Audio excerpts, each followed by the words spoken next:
Remember a 37-9 score in the second half last season?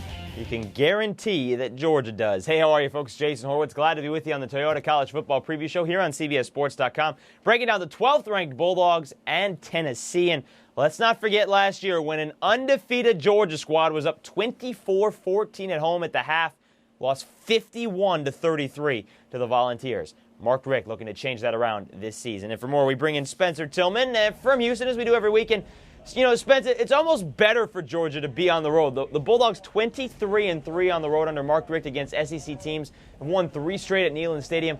What's the key in this game to make it 4 in a row? Well, incidentally, that's been a fact that's been consistent in the series. The road team has been dominant, 5-0 in the last 5 games. The road team has come out victorious. I think in terms of what they've got to do is, from Georgia's standpoint, is do what has been the key for them. And Thomas Brown has really emerged. Last week he had a couple of huge runs, over 180 yards rushing was really big time. And what that does, Jason, it opens up the play action attack. And now Matthew Stafford can really be the type of quarterback that allows Mike Bobo to open up his offense. If they don't have that running game, you don't have to honor it as much. So Georgia, again, keep the balance working, and they're going to open up the passing game. And that should really work, too, because Tennessee defensively this season has been awful. Yeah. We saw them exposed against Cal. We saw them exposed against Florida to the tune of 59 points, 110th in the nation in scoring. Now, they are coming off a bye week, but can you really patch all that up in just 1 week? Well, that's interesting, and I think because of the nature of their problems, that's going to be problematic.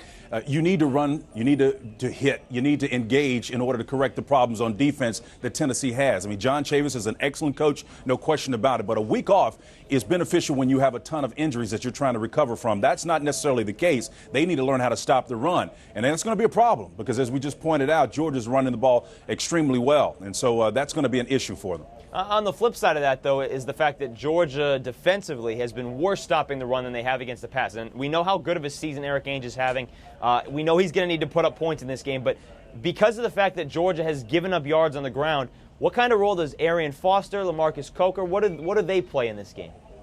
Well, we know that's the identity of Tennessee. At least that's what they would like it to be. I mean, Philip Fulmer, the old line coach, wants to run the football. And if those two backs can come up big and play small ball, I think that Philip Fulmer's preference would be to keep the score low, unlike last year. Keep it down to maybe a 17-21 type ball game, 14-17 if he can do that. If he can do that, keeping Georgia off the football field, I think that's their best chance of success. They can ill afford to get in a track meet in this contest. Yeah, that'll be very tough considering they gave up 27 to Arkansas State. All right, Spence. Yeah. It should be a great game. It's the first of our doubleheader on CBS. Take your winner.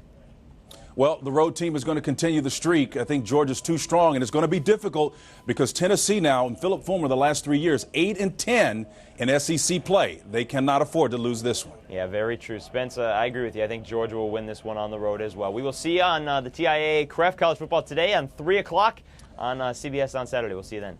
All right, Jason, we'll see you, my friend.